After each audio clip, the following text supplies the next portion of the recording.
नमस्कार. नमस्कार. तुमचं नाव गाव आणि पूर्ण पत्ता सांगा. राहुल अण्णा माने, राहणार कसबे डिग्रस, तालुका मिरज, जिल्हा सांगली. अच्छा, तुम्ही हे जे केरनचं तंत्रज्ञान तुम्ही तुमच्या ऊस पिकासाठी वापरलं वापर. बरोबर. आता वापरण्यापूर्वी काय परिस्थिती होती? उसाला फुटवे नव्हते, हा, पूर्ण हे झालं. किती महिन्याचा ऊस होता त्यावेळेला? त्यावेळेला एक महिन्याचा होता. 1 महिना 1.5 महिन्याचा प्लॉट होता हा, महिना, है ना? 1.5 महिना. आणि पूर्ण प्लॉटचे आता फोटो तुमचे आहेत जुने, मी आता दाखवणार आहे स्क्रीनवरती. हा, तर पूर्ण प्लॉट असा बसलेला होता होय, पूर्ण बसलं. बरोबर. आणि तुमच्याकडे हा प्रश्न होता की काय करायचं नेमकं. काय करायचं, बरोबर. बर, आता काय काय बदल जाणवले? फुटवा झालाय, फुटवा झालाय. बरं, अजून? काळोखी आहे, भरपूर फुटवा आहे, उंची बी वाढली. बर, उंची पण वाढली. बर, आता तुमची शेती एकूण किती एकर आहे? 13 एकर आहे. 13 एकर शेती आहे. तर त्या 5-6 वर्षामध्ये असा अनुभव कधी आला का? नाही आला, नाही ना. हे वापरल्यावर झालं. बरोबर. आता मला सांगा की तुमचा जो रासायनिक खताचा खर्च आहे तो आता तुम्हाला असं वाटतं का रे कमी होईल? हा, कमी होणार की. आता पूर्वी ह्या क्षेत्रात अवरेज किती निघायचं? यात 50% जमीन पण त्याच लेवलची आहे, पण आता तुम्हाला उत्पादन 15 ते 20 टन वाढलं असं वाटतंय वाटते. म्हणजे आता उसाई परिस्थिती बघून. हा, बरोबर. बरं, आपले तुमचे सहकारी आहेत ते पण तुमच्याबरोबर आलेत प्लॉट बघायला.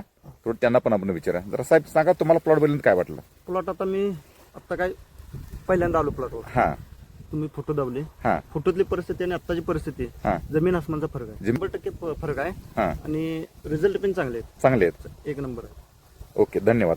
तुम्ही स्वतः एक कृषी दुकानदार आहे ना? होय सर. बरोबर. एक आणि व्यवसाय- तुमचे जे कस्टमर आहेत होय.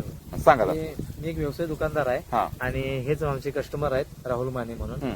यांचा प्लॉट एकदम फुटवा काय नव्हता हम्म. आणि फुटव्यासाठी भरपूर प्रयत्न करत होतो पण हम्म. फुटवा येत नव्हता. हम्म. म्हणून कॅरन कंपनीचं ओरोकॅन वापरलं हम्म. आणि आता सध्या फुटवा बघितला तर भरपूर फुटवा काळोखी जाडी कोंबासनी मोठे आलेले आहे. हम्म. आणि त्यावेळी परिस्थिती अशी होती की प्लॉट फुटवा होतोय का नाही ही परिस्थिती होती आणि कस्टमर माझ्याकडे तुटल हम्म. किंवा नाराज होईल याची मला भरपूर भीती होती. हम्म. मला या उसाला फुटवा म्हणा काळोखी उंची ही कॅरन वापरल्यामुळे भयानक चांगले आलेले आहे. ह्याचा रिझल्ट तुम्ही स्वतः बघू शकताय.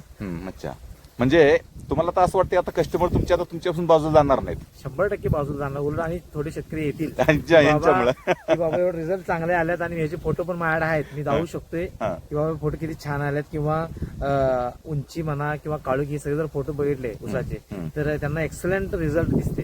त्यामुळे ऊस दबला गेला होता हा, आणि त्याला फुटवा झाला नव्हता. आला नव्हता. मग त्याला मी फॉस्फरिक ऍसिड आणि युरिया सोडलेलो, एक आळवून दिलती. हम्म. पण मनावा असं काय फुटवा दिसना. जवळजवळ सोडून सुद्धा कुठं एका दुसरा कोंबी आलता पण मनावा असं फुटवा त्याला काय आला नव्हता. अच्छा. मग असं वाटलं की आता 1.5-2 महिने होऊन सुद्धा जर फुटवा येत नसेल हम्म. तर याला काय दुसरं ट्रीटमेंट दिली पाहिजे. चिंचण नारळ होता कामा नये म्हणून सहज किरण सगळ्यांची गाठ पडली, हम्म. चर्चा झाली. त्यांनी म्हणले रिझल्ट आणून देऊया. हम्म. मग मी का आलो आणि आता सध्या दिलाय आणि शेतकरी पण समाधानी आहे. हे तुम्हाला मागचा प्लॉट बघून लक्षात येईल. अच्छा, ओके, थँक्यू. केरनचं तंत्रज्ञान तुमच्या शेतात आता आलंय, हा, पहिल्यांदा झालं ना? पहिल्यांदाच आहे. बर, तर हे टेक्नॉलॉजी वापरून तुम्ही समाधानी आहे का? हाय